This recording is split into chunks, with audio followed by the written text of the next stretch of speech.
आज हम सुनाएंगे ओशो की वाणी में स्त्री का ब्रह्मचर्य। तो चलिए शुरू करते हैं। मेरे प्रिय आत्मन, सोचिए, अगर आपसे कहा जाए कि स्त्री के भीतर छुपी असली शक्ति उसके सौंदर्य या आकर्षण में नहीं है, बल्कि उसकी ऊर्जा को बचाए रखने की क्षमता में है, तो शायद पहली बार में यह आपको अजीब लगे, पर सच यही है। हमेशा से यह समझा जाता रहा है कि ब्रह्मचर्य केवल पुरुषों का मार्ग है, साधुओं, सन्यासियों और तपस्वियों की साधना। लेकिन गहरे स्तर पर देखें तो स्त्री के लिए यह और भी विशेष है, क्योंकि उसकी जीवन शक्ति केवल उसके लिए नहीं, बल्कि पूरे सृष्टि के लिए आधार है। स्त्री ही वह माध्यम है जिसके बिना जीवन की निरंतरता असंभव है। और जब यही स्त्री अपनी ऊर्जा को व्यर्थ बहने से रोक लेती है, तब वह साधारण से असाधारण बन जाती है। उसके भीतर ऐसी सामर्थ्य जागती है जो न केवल उसे स्वयं बदलती है, बल्कि उसके स्पर्श मात्र से दूसरों के जीवन को भी नया आयाम देती है। आज तक सभ्यता ने स्त्री को या तो देह तक बांध दिया या त्याग और बलिदान की मूर्ति बनाकर प्रस्तुत किया, लेकिन उसकी असली शक्ति, उसकी अंतर्निहित चेतना को किसी ने नहीं समझा। यही कारण है कि आज की स्त्री खोई खोई सी है। उसे खुद ही नहीं पता कि वह किस खजाने की मालिक है।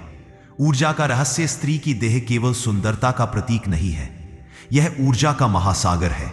जैसे समुद्र की लहरें आती जाती रहती हैं, वैसे ही स्त्री की ऊर्जा भी बहती रहती है।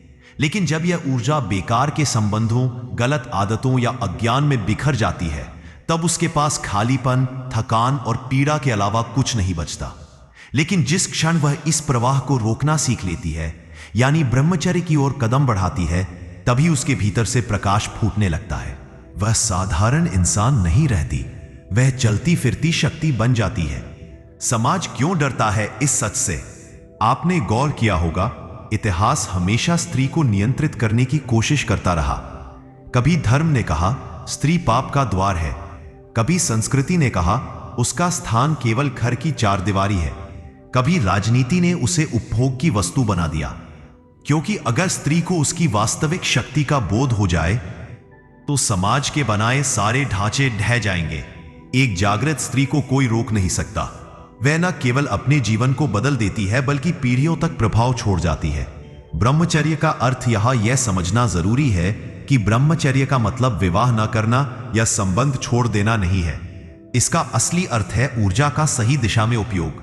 अगर स्त्री अपनी जीवन शक्ति को केवल आकर्षण और संबंधों में गंवा देती है, तो उसका खजाना खत्म हो जाता है। लेकिन जब वही ऊर्जा साधना, ध्यान और रचनात्मकता में लगती है, तब वह भीतर से चमक उठती है। उसका चेहरा तेज से दमकता है, उसकी आंखों में गहराई उतर आती है और उसकी वाणी मंत्र जैसी प्रभावशाली हो जाती है। परिवर्तन की शुरुआत आप सोच रहे होंगे, क्या हर स्त्री ऐसा कर सकती है? उत्तर है हाँ, लेकिन इसके लिए उसे पहले अपने मन की दास्ता से निकलना होगा। उसे यह समझना होगा कि उसकी असली पहचान केवल पत्नी, मां या बेटी होने में नहीं है। ये भूमिकाएं जरूर है, लेकिन वे उसकी संपूर्णता नहीं। उसकी सच्चाई कहीं गहरी है, वह चेतना है, ऊर्जा है। और जब वह अपने भीतर की धारा को थाम लेती है, तब वह देवी के स्वरूप में खड़ी हो जाती है। एक जागृत स्त्री का प्रभाव इतिहास में आप देखेंगे। जहां भी कोई स्त्री भीतर से जागृत हुई, वहां पूरा वातावरण बदल गया। मीरा ने अपने प्रेम को भक्ति में बदल दिया, और उनकी साधना आज भी लाखों लोगों को राह दिखाती है। अनसुया जैसी स्त्रियां, जिन्होंने तपस्या से देवताओं तक को प्रभावित किया, यह बताती हैं कि ब्रह्मचर्य केवल पुरुषों का नहीं, बल्कि स्त्रियों का भी उतना ही गहरा मार्ग है।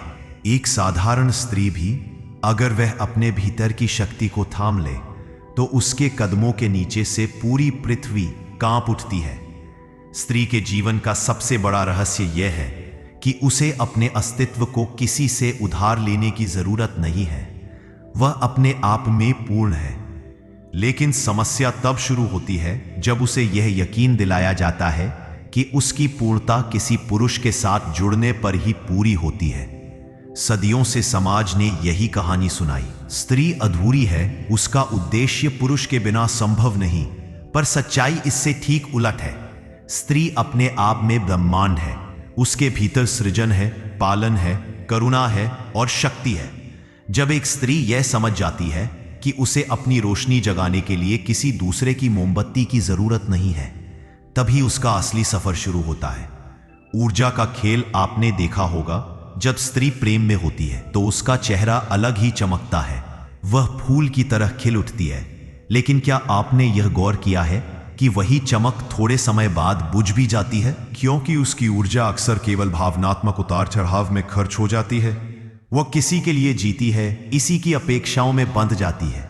धीरे धीरे उसकी शक्ति थकान और बोझ में बदल जाती है। लेकिन अगर वही ऊर्जा भीतर लौट आए, ध्यान में, मौन में, आत्मा की ओर, तो उसका प्रभाव बिल्कुल अलग होता है। तब उसका प्रेम किसी पर निर्भर नहीं होता, वह बिना शर्त बहता है। उसकी करुणा ऐसी हो जाती है जो किसी का इंतजार नहीं करती। उसकी मुस्कान ऐसी हो जाती है जो किसी कारण से बंधी नहीं रहती। यही है ऊर्जा का असली विज्ञान। समाज को स्त्री से डर क्यों लगता है? अगर आप गहराई से देखें तो पाएंगे कि समाज हमेशा जागृत स्त्री से भयभीत रहा है, क्योंकि जब स्त्री अपनी शक्ति पहचान लेती है तो वह नियमों और परंपराओं की कैदी नहीं रहती। वह सवाल पूछती है, वह सच की तलाश करती है, वह दूसरों की बनाई कैद तोड़ देती है। यही कारण है कि धर्मों ने हमेशा स्त्री को दबाने की कोशिश की, राजनीति ने उसे घर तक बांधने की साजिश की, और संस्कृतियों ने उसे बलिदान और त्याग की मूर्ति बनाकर अपनी सुविधा के अनुसार इस्तेमाल किया। लेकिन अब समय बदल रहा है। आज की स्त्री अगर चाहे तो वह अपनी आंतरिक शक्ति को फिर से जगा सकती है, और यह जागरण केवल उसके लिए नहीं, पूरी मानवता के लिए जरूरी है। ब्रह्मचर्य का गुप्त पक्ष। जब हम कहते हैं कि स्त्री ब्रह्मचर्य की ओर बढ़े, तो इसका अर्थ यह नहीं कि वह जीवन से भाग जाए। इसका मतलब है वह अपने भीतर की नदी को व्यर्थ न बहाए। ब्रह्मचर्य का असली मर्म है सावधानी। कहाँ ऊर्जा खर्च हो रही है और कहाँ उसे बचाकर ऊंचे उद्देश्यों में लगाया जा सकता है। अगर स्त्री अपनी शक्ति को सिर्फ रिश्तों की उलझनों और इच्छाओं में गंवाती है तो उसका खजाना खाली हो जाता है। लेकिन अगर वही शक्ति भीतर लौट आए तो उसकी आंखों में ज्ञान की गहराई उतर आती है। उसकी आवाज एक संगीत बन जाती है। उसकी उपस्थिति मात्र से वातावरण बदलने लगता है। भीतर की यात्रा हर स्त्री, चाहे गांव की हो या शहर की, शिक्षित हो या अनपढ़, उसके भीतर यह संभावना छिपी है। लेकिन शुरुआत वहीं से होगी जहां वह अपने आप को प्राथमिकता देगी। आज अधिकांश स्त्रियां दूसरों के लिए जीती हैं, बच्चों के लिए, पति के लिए, परिवार के लिए, समाज के लिए, और इसी प्रक्रिया में वे खुद को भूल जाती है। धीरे धीरे उनके भीतर का तेज मुरझा जाता है। अगर वे थोड़ी देर ठहर कर, थोड़ी देर चुप रहकर अपनी ही सांसों को सुन ले, तो उन्हें अनुभव होगा कि उनको भीतर एक महासागर है जो अब तक अनदेखा रहा है। यही है ध्यान की शुरुआत, यही है ब्रह्मचर्य की नींव। स्त्री का उदय। जब स्त्री इस यात्रा पर निकलती है तो उसकी शक्ति केवल व्यक्तिगत नहीं रहती, वह सामूहिक हो जाती है।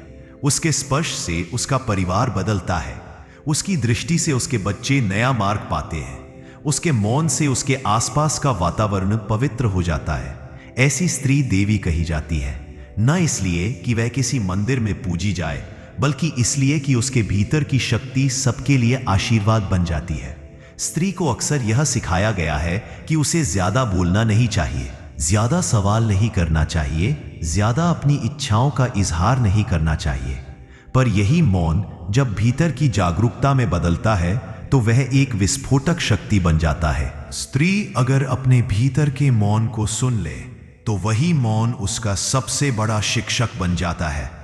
उस मौन में कोई उपदेश नहीं होता, कोई किताब नहीं होती, लेकिन वहां ऐसी स्पष्टता होती है जिसे शब्दों में कहना कठिन है। यही कारण है कि जागरूक स्त्री को देखना अपने आप में ध्यान की तरह है।